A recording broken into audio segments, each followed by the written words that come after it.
The grace of our Lord Jesus Christ and the love of God and the communion of the Holy Spirit be with you all. And with your spirit. My dear brothers and sisters, today we are celebrating the solemnity of the Epiphany of the Lord, and in this holy sacrifice of the Mass, let us lift up to the Lord once again our individual intentions. We include our prayers, those intentions we read a while ago, and we also pray for all the members of respective families.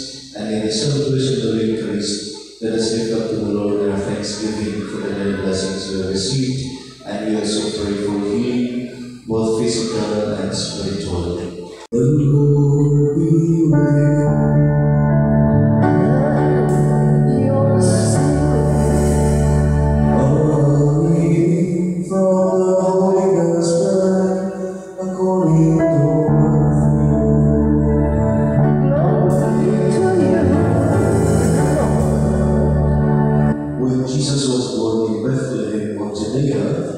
In the days of King Herod, behold, Magi from the east arrived in Jerusalem, saying, Where is the newborn King of the Jews? We saw his star at its rising, and have come to do him homage. When King Herod heard this, he was greatly troubled, and all Jerusalem with him. Assembling all the chief priests and the scribes of the people, he inquired all of them where the Christ was to be born.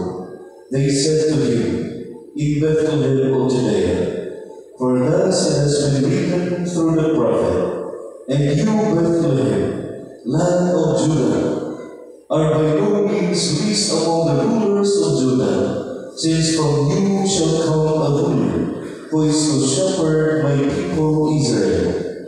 Then Herod came, called the Magi secretly, and ascertained them from the time of the star's appearance. He sent them to Bethlehem and said, Go and search diligently for the child.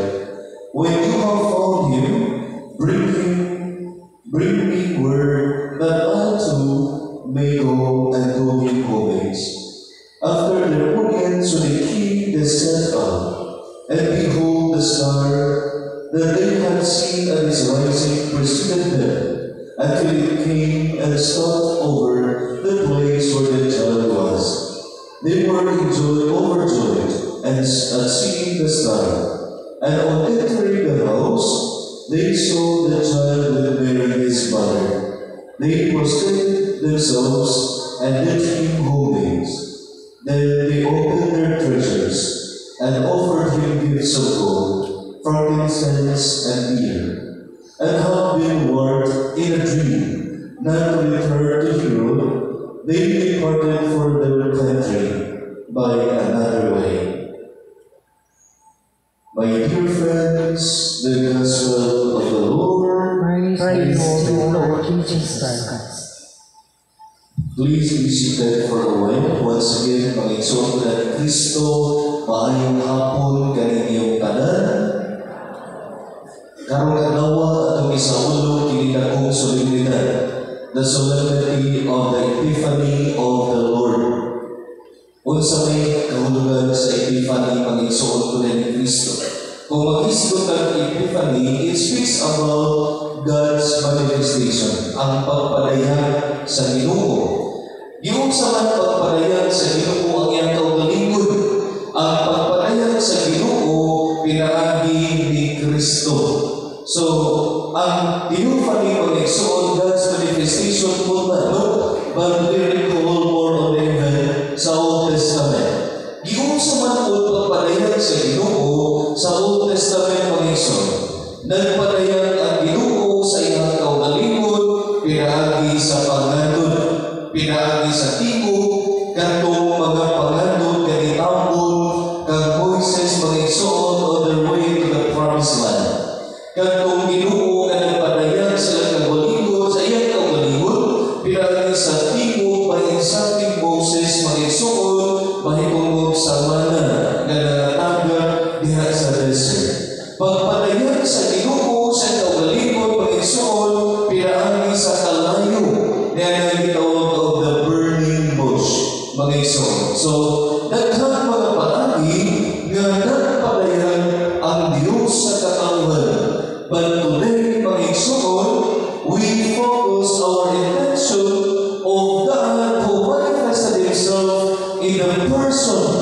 of Jesus Christ.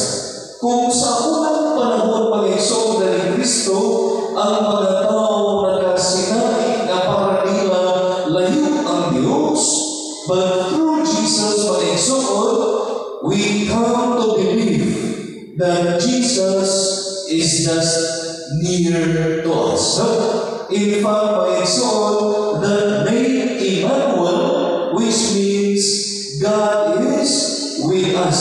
Mag-exalt, ang Ginoo dili ay layo sa tao o wala magpahilayo sa tao kung dili duol ay sa tao mag-exalt kunya ni Kristo. Mao na nga dili na magaingon mga asa naman ka Ginoo nganong wala naman kulimon nawahi nganong man Lord nga dili man ako ma-feel ang imuhang presensya sa akong kinabuhi. Sa una, mag-exalt, we were taught by our parents na kung mag-ampo ni, we need to muisa sa akong mga ulo, no? Thinking, mag-exalt nga ang langit luyo sa panganod ba.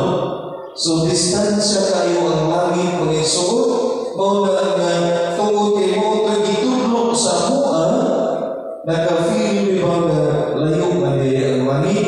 Kung inon kung layo ang langit, layo ang Ginoo.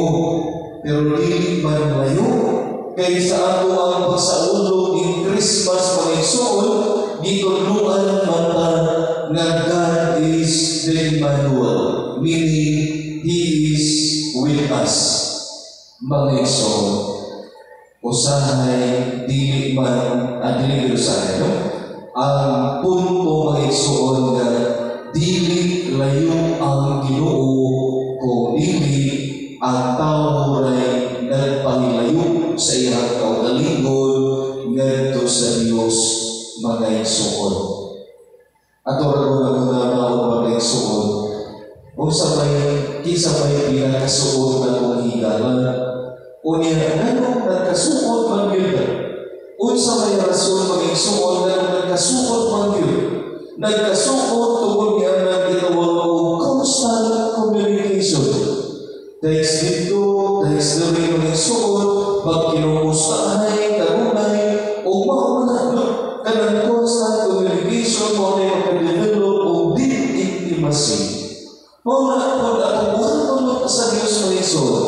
Pinaagis atong kada adlaw o kada gabi na pag-ampo, pagsampi, pagpasalamat at kaliya, kanang mag-exalt, maunay magkapasuot na to ngadto sa Dios. Aron maka-feel na kanunay nga ang Dios dili ay layo kung dili duol ra ay kanato mag-exalt. Do not just look at the Lord as a commodity, no? Kaya kung muhinog ng commodity ra na Ginoo mag-exalt, ato na sa kaugon panahon na magkinahanglan ta, ato ra na sa kaugon panahon nga naata sa bungaw sa kamatayon, ato ra na sa kaugon panahon nga naata sa sakit, ato ra na sa kaugon panahon nga dili nakakabayad sa atong utang, ato ra na sa kaugon mag-exalt panahon nga naatas kalistanan. Pero dili upat ingulanan. We should always look at the Lord as a necessity. Nga naman, without God, we can do nothing. Or without God, like so, we all know that we are nothing. Kung wala mo ang Ginoo mga isuot, wala mo yun ay mahimok sa atong kinabuhi ba? Bisan pa kung saan na kong pag-ingon nga wala na kong magkinahanglan Ginoo tungkol kay anaan ako'y nindot na trabaho. Wala na kong magkinahanglan Ginoo sa kinabuhi tungkol kay anaan ako'y daghang kwartas bangko. Wala na kong magkinahanglan Ginoo sa akong kinabuhi tungkol kay anaan ako'y nindot nga balay o daghang kong kartangan ni kalimutan.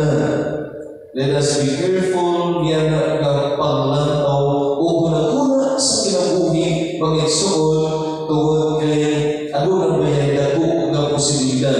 nga sa usalamang kapamilog hiling tanan mawag kang raganado kung iniimbutang na mawala ka na to maybe ang atong kinabuhi mao'y mawala ni kalibutan na magigsuon ko yan ni Kristo. Mao'y na importante rin sa kinabuhi magigsuon na kanunay ang musampi, kanunay ang musampi na to sa Diyos in all things, in everything magigsuon, aron dihan sa akong kanunay na pagsalik kaniya, mahimong secure ang atong kinabuhi magigsuon. Ikatuhan magigsuon na ni Kristo, pinaani ni Kristo, pinaani sa atong Ginoo Jesucristo, atong ang nahibaluan nga kita nagsimbanay o Ginoo nga dili mapahitason, kung dili Ginoo nga mapausanon. Pero man, tungod kay bisan kami sa paagi nga siya tanaw magigsuon, wala man siya, wala niya sapayan nga ibutan siya diha sa pasungan. Wala niya sapayan nga isunan ni Kristo nga mataw siya diha sa lugar sa mga mananap, mga hayop magigsuon. Dili problema sa Dios magigsuon ni Kristo kay wala man siya ni anak kinaiya sa pagka-mapalitason. His very nature magigsuon ang iyahan yung pagka-mapausanon.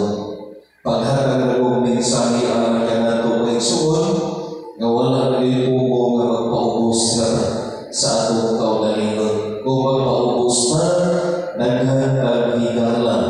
Kung magpaubos na, aduna rin kalinaw sa atong kinabuhi magigsuon. Pero kung magpataas na magigsuon, dili ka magpaubos sa atong kaugalingon, distort kayo ang atong kinabuhi. Mauni kinaiya ni King Herod. Nakita siya sa bagong nanaw nga mao'y i-predict magigsuon nga mamahimong hari na to take him homage but to eradicate this newborn child.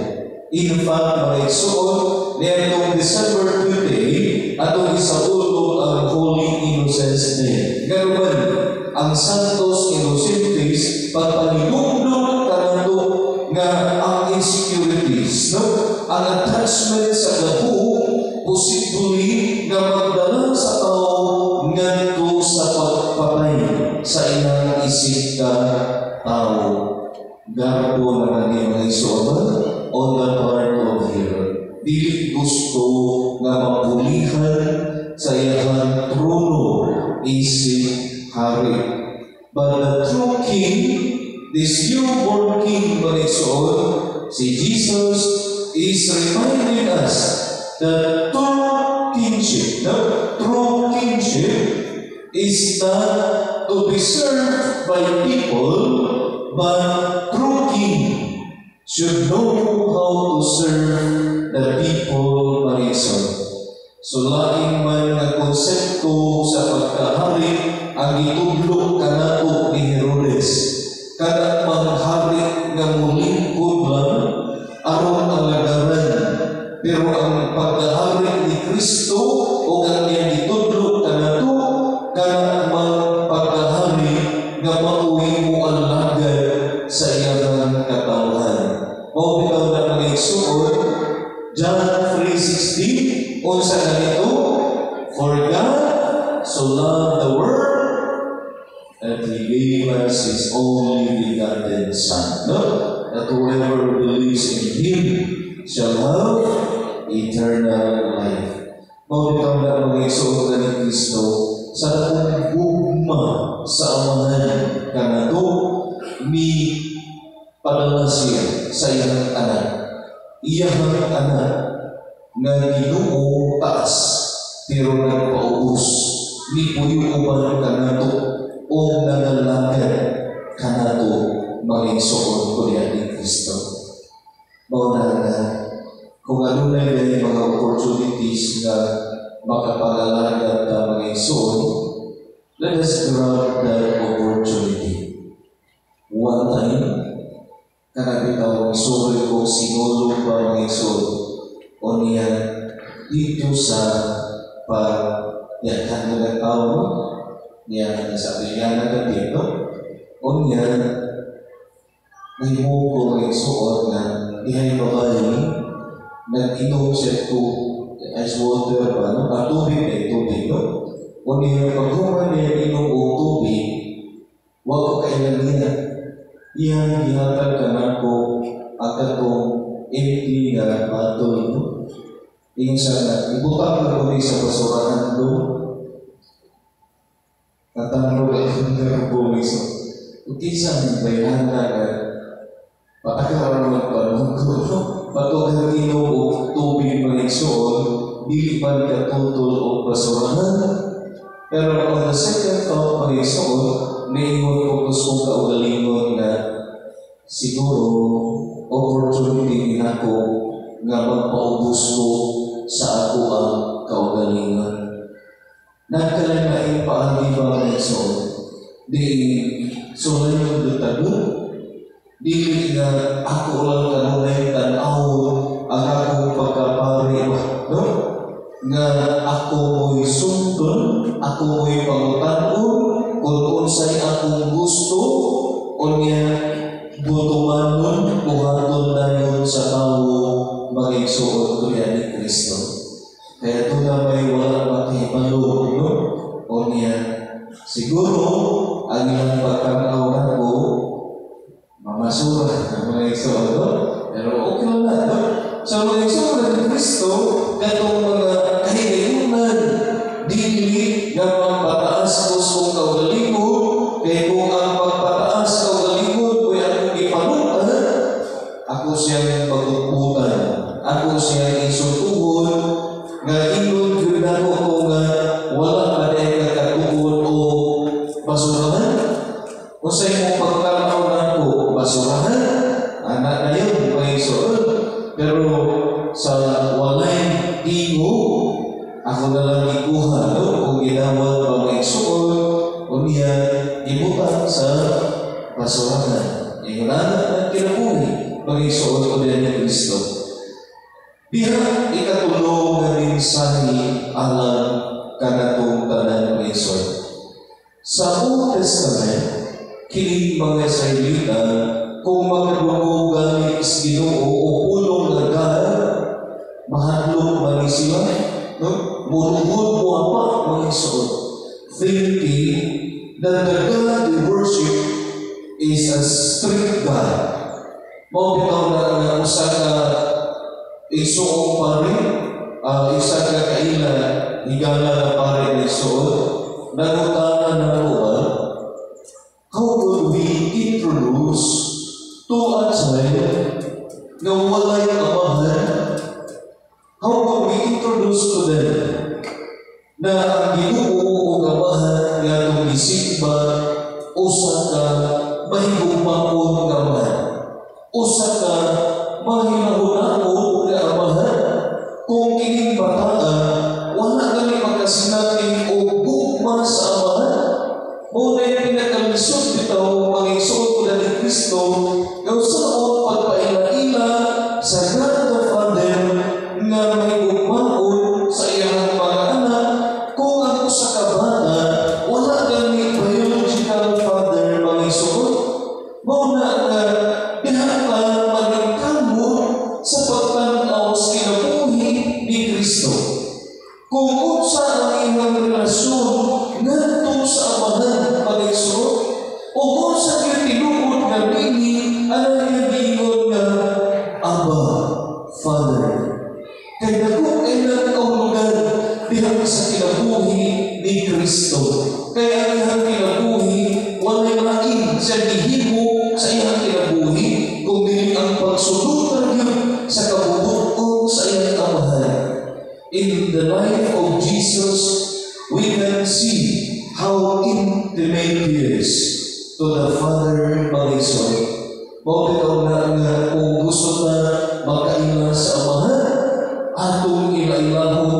Kristo kay siya isip anak sa Amahan, mas nakailan kung kinsa ang atong langitnong Amahan mag-igsoon.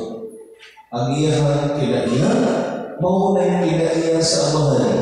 Ang iyang pagkahimahimong mahal, mao na ang pagkahimahimong mahal sa Amahan.